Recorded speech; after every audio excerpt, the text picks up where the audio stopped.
আমাৰ কাৰণে এক খুব মানে महत्वपूर्ण আমাৰ কাৰণে महत्व আছে আমাৰ আৰ তেখেতৰ আশীৰ্বাদ তেখেতৰ অৱদান এই কথা আমি সকলোৱে জানো যদিও তেখেতে বিদেশৰ পৰা আহিছে আহি আমাক ইয়াতে যি সাক্ষাৎ দিলে আমি তাৰ কাৰণে ধন্য হৈছোঁ আৰু প্ৰভু প্ৰেমানন্দৰ যি কৃতিত্ব সেই কৃতিত্ব অকল অসমতে নহয় ভাৰতবৰ্ষত নহয় বিদেশতো তেখেতৰ শিষ্য ভক্ত তেখেতৰ আছে আৰু ই আমাৰ কাৰণে বিতৰ্ক নহয় এইটো অসমৰ কাৰণে গুৰু আমাৰ অসমৰ কাৰণে গৌৰৱ আৰু গুৰু আমাৰ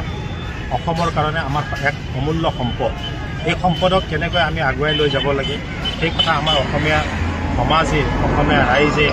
অসমৰ কৰ্মীসকলে সকলোৱে এই কথা আমি জানো আৰু সেইকাৰণে প্ৰভুক আমি অনুৰোধ জনাইছিলোঁ যে আমাক এক মিনিটৰ কাৰণে সাক্ষাৎ দিব লাগে আৰু সকলোখিনি কংগ্ৰেছ কৰ্মী আমাৰ মাজত আছে তেখেতসকলে আমাক এক মিনিটৰ কাৰণে সাক্ষাৎ দিলে আমি সঁচাকৈ খুব আনন্দিত আৰু সুখী হৈছোঁ তেওঁ কি ক'লে আপোনালোকক প্ৰভুৱে আশীৰ্বাদ দিছে আৰু তেখেতৰ অকল আধ্যাত্মিকে নহয় এখন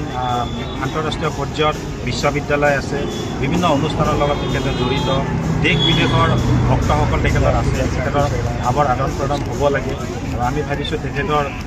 যি ভক্তিৰ মহিমাই আমাৰ যি কৃষ্ণগুৰুৰ আমাৰ যিসকল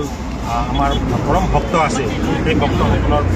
প্ৰেমৰ বাণীৰে যাতে আগন্তুক দিনত অসমৰ মংগলময় হয় তাৰে তেখেতে কামনাও কৰিছে আৰু আমিও খুব সুখী অনুভৱ কৰিছোঁ নিৰ্বাচন কেন্দ্ৰিক নহয় আপোনালোকে ভুল নুবুজিব কিয় আমি নিৰ্বাচনৰ কাৰণে ইয়াতে তেখেতৰ আশীৰ্বাদ ল'বলৈ অহা নাই তেখেত প্ৰথম কথাটোৱে মই কৈছোঁ যে বিতৰ্ক নহয়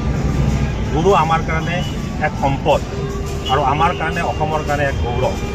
এইজন এখেতৰ এনেকুৱা গুৰু যদি বাহিৰত আজি ৱেষ্ট বেংগলত থাকিলেহেঁতেন ৱেষ্ট বেংগলৰ মানুহে আৰু বেছি আদৰি ল'লেহেঁতেন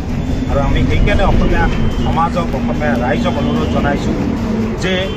সকলোৱে প্ৰভুৰ আদৰ্শৰে কোনোবাই ধৰ্মত থাকিব পাৰে কোনোবাই নাথাকিব পাৰে কিন্তু আন্তৰিকতাটো ভাল পোৱা মৰম প্ৰেমৰ যিটো তেখেতৰ বাণী সেই বাণীক আমি কেতিয়াও অস্বীকাৰ কৰা অনুচিত তেখেতৰ এই প্ৰেমৰ বাণীৰে যাতে আগন্তুক দিনত অসমত শান্তিৰে বিৰাজমান হয় জানি দেখিছে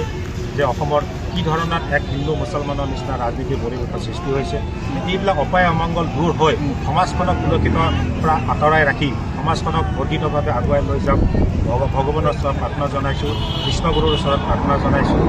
শংকৰদেৱৰ ওচৰত প্ৰাৰ্থনা জনাইছোঁ কৃষ্ণৰ ওচৰত প্ৰাৰ্থনা জনাইছোঁ সকলোৰে ওচৰত সেৱা জনাই আমাৰ আজি অনুষ্ঠান